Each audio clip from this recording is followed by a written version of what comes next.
masuk semua ring pengantar bawas atau galah sani kecil ring pasikian titia talar sani di Magi Suci dan di Cilomangku Bapak Kepala Kantor sani Mustika Titian talar makesami karyawan-karyawati ASN maupun non ASN kantor Kementerian Agama Kabupaten Buleleng punika talar adik-adik mahasiswa PKL saking diksa sane terusna siken titiang sakewanten sadurung titiang lantur ngiring sareng-sareng ras titi bakti ring ide Sang Hyang Widi Wasa nglarapan antuk pangastungkare Om Swastiastu. Di tepengan sani becik rahina sani mangkin pinaka galah ayu puniki titiang kajudi ngagingin dharma wacana sakemawon inggian daging dharma wacana puniki titiang ngambil mudra inggih punika menginternalisasi Candi Gelung lan Candi Bentar ke dalam kehidupan kita sehari-hari. Mengapa titiang mengambil niki? Karena tidak banyak orang tahu apa sih sesungguhnya yang ingin disampaikan oleh tetua kita melalui konsep bangunan Candi Bentar seperti yang di sebelah kanan titiang dan Candi Gelung yang sering kita jumpai di pura-pura besar biasanya. Bapak Ibu umat sedharma, sesungguhnya jika kita melihat konsep Candi Bentar itu, mengapa dia terpisah, ada sebelah kanan dan ada sebelah kiri di pintu masuk ini sesungguhnya mengajarkan bagaimana kita menyeimbangkan diri kita.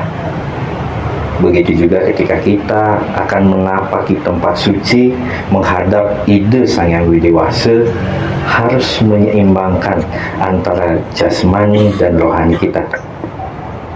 Mengapa demikian? Mungkin tidak banyak yang menyadari kenapa kita diajarkan. Ada tetua kita mengatakan bahwa rainan gede jani demeyegan. Nah, ini salah satu pesan yang disampaikan yang sering kita dengar namun sering juga kita abaikan.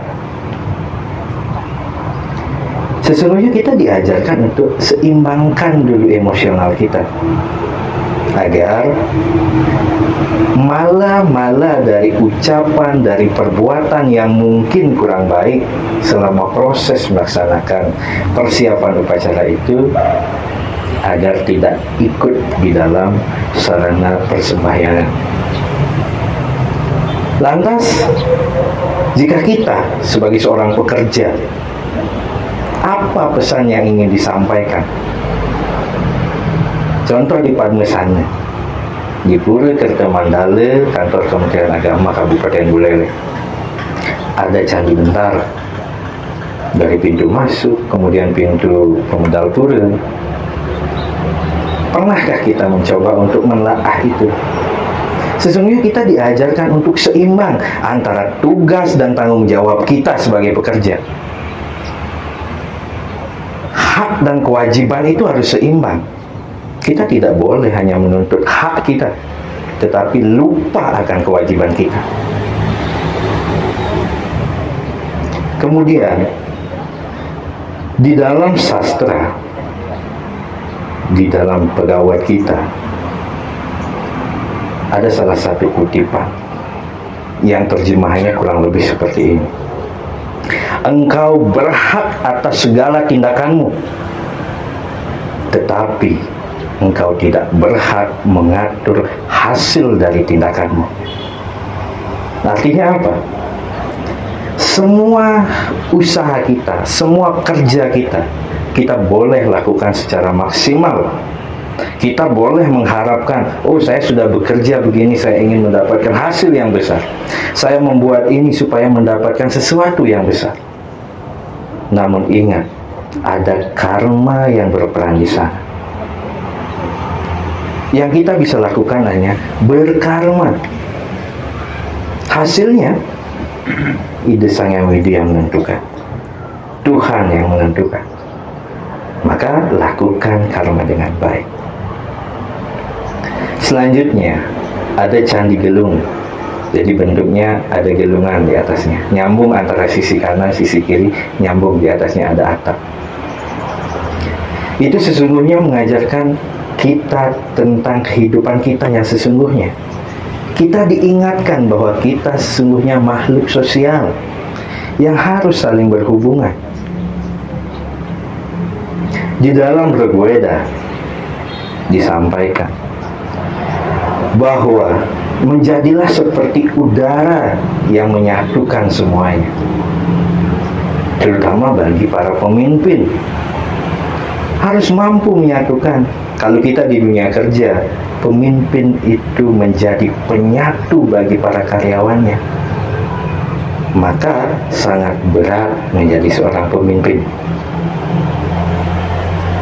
Mengapa demikian? Karena banyak kepala, banyak pemikiran, banyak sudut pandang yang bisa saja nanti menjadi gesekan di dalam dunia kerja. Maka tanggung jawab harus kita bisa menyatukan itu. Kita sebagai seorang pekerja juga tidak bisa melulu hanya mengandalkan pimpinan kita. Kita juga harus menyangga. Maka Candi Bentar ataupun Candi Gelung itu selalu ada sisi kanan, sisi kiri yang menopang di sana. Dan itu tidak bisa berdiri sendiri. Perlu ada kerekatan, perlu ada kedekatan, perlu ada kerjasama. Itu yang diajarkan. Lantas jika kita bersembahyang ke tempat suci, pasti kita melihat ada boma di sana, di Candi Gelung itu. Itu apa? Itu simbol penjaga kita, simbol pengeruatan, ngeruat sahananing male yang ada. Jadi begitu kita menapaki tempat suci, kita harus mulai fokus kepada Ibu Sang Yang Widi Wasa. Kita fokus untuk bersujud kepada beliau. Sehingga apa yang menjadi tujuan kita bersembahyang itu menjadi hening suci tanpa ada unsur mala yang melekat. Kita sebagai manusia berusaha untuk melakukan itu. Semua saling menyangga, baik di atas maupun di bawah. Ini saling menyangga, saling membutuhkan. Maka mari internalisasi konsep dari arsitektur kita yang pasti sering kita jumpai baik di pura besar maupun pura kecil. Jangan hanya menjadi pajangan yang kita anggap, oh ini megah sekali, penuh dengan ukir-ukiran dan lain sebagainya, tetapi lebih kepada pemaknaannya. Mari kita internalisasikan ke dalam diri. Baik, Bapak Ibu umat sedharma, hanya demikian yang dapat saya sampaikan pada kesempatan yang baik ini. Apabila ada salah kata, salah ucap yang mungkin tidak berkenan di hati Bapak Ibu umat sedharma, Titiang mohon maaf yang sebesar-besarnya.